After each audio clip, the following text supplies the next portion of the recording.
Hello, hello, hello, and welcome to episode 326. And we go from one ex-Genesis guitarist to another with this. Yes, this is Steve Hackett, Access All Areas, and this is out recently.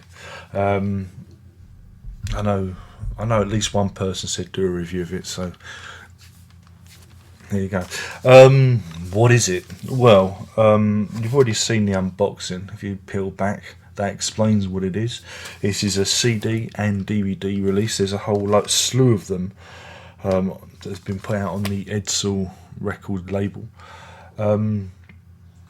This is something that's been, the DVD portion of it has been released many times in the past under very many different names. Too many versions. Literally, there have been too many versions, and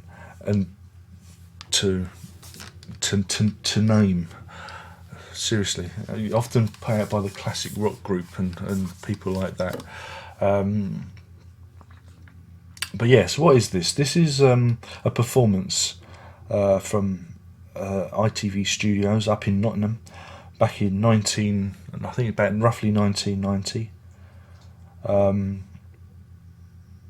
And you see, this is from a time when prog rock was, well, dead almost. I don't know. It was definitely a bad word, and so it was quite unusual to see the likes of Hackett doing it. This was made for TV, recorded for TV, and was broadcast.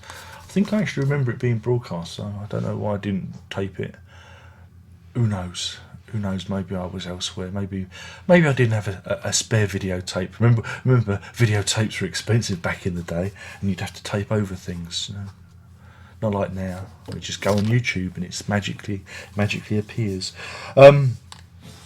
So it's quite unusual to see, and also, it's also a different band. You've got, of course, Steve Hackett, his brother, playing flute, John Hackett. Ian Ellis on bass, Julian Colbeck on keyboards, and Fudge Smith on the drums. So, yeah, a quite a different band for Mr. Hackett to see. There are 14. I don't know why I'm doing 4, but there are 14 tracks on it, and I think if I say this, there'll be somebody out there that will say I'm wrong, but I think this is the most complete version of this that's been released, because the other versions, after that track's missing, I'm sure of it, because I've got a version of this that doesn't have all this stuff. But yeah, so there be it. In terms of video quality, it's average. It's kind of like TV quality. The sound is nothing to write home about. There's no surround sound mix or anything fanciful. There are no extras or bonuses. It's very much how can you say? It's very much a vanilla release. It's it is what it is. The CD side of things, again, the audio's very nice, nothing to write home about. It mirrors what you hear and see on the DVD portion. Really, it's a DVD that they've turned into a CD and not vice versa, if that makes sense. Probably not. If you've seen the unboxing, it's got quite a detailed inlay with a bit of history behind it all.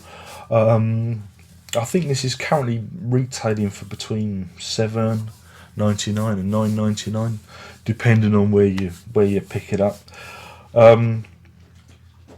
It's region free, though it is power standard, so I don't know how that affects people outside Europe and the UK, but I don't care.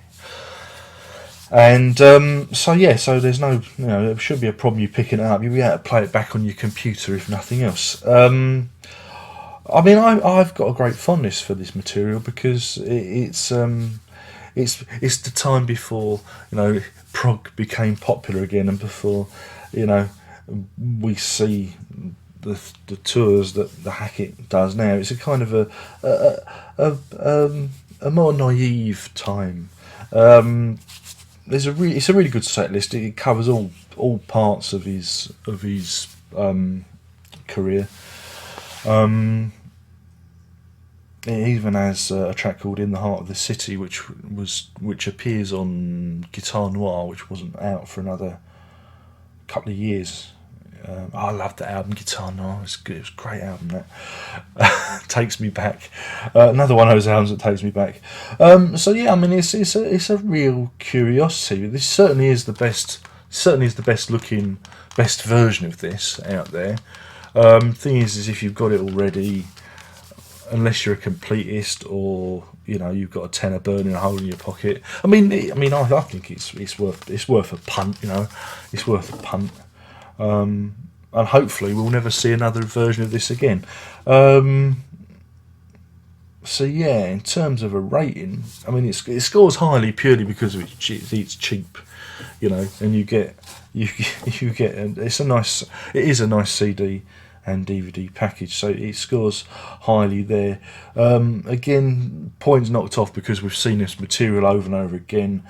They didn't bother to do a surround sound mix or even a pseudo surround mix. They could have, I think they could have done something better with the audio on the DVD, but hey, that's why it's cheap. So yeah, I mean, I'm going to give this a good solid 3.5 depth charges out of 5. That's 3.5 depth charges out of 5. Again, it's a bit of a curiosity, a bit of a curate's egg. But again, it's a thing of its time, and if you're interested in that mysterious, what I call them the John Major years. John Major was a Prime Minister of England for a while, for Great Britain, and there is a passing resemblance between John Major and Steve Hackett. Go and look it up. Go and look it up.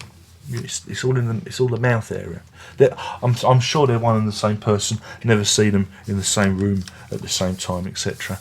I'm sure that Mr. Hackett was highlighting that he was moonlighting. At number 10. Yeah, but yeah, it's like I say, 1990. Those were the days. Yeah, it fills in the blanks. If you're a Hackett purist, it fills in the blanks, and it certainly is. Like I said, it's a nicely put together package. The others are very sloppy. I was going to say there are other bands like Caravan and whatnot in this series. There's a whole series of these because they made TV shows. So you could collect them all. So that's it. My name's been Darren Locke. I've been talking about Steve Hackett's Access All Areas. It's a CD and it's a DVD as well. So a nice one for your pocket money. If you've got some pocket money left over, or it's been your birthday and your grandma's given you a record token. It's one of those kind of records, and that's that. Only one more thing to say. You know what that is. You better prog on.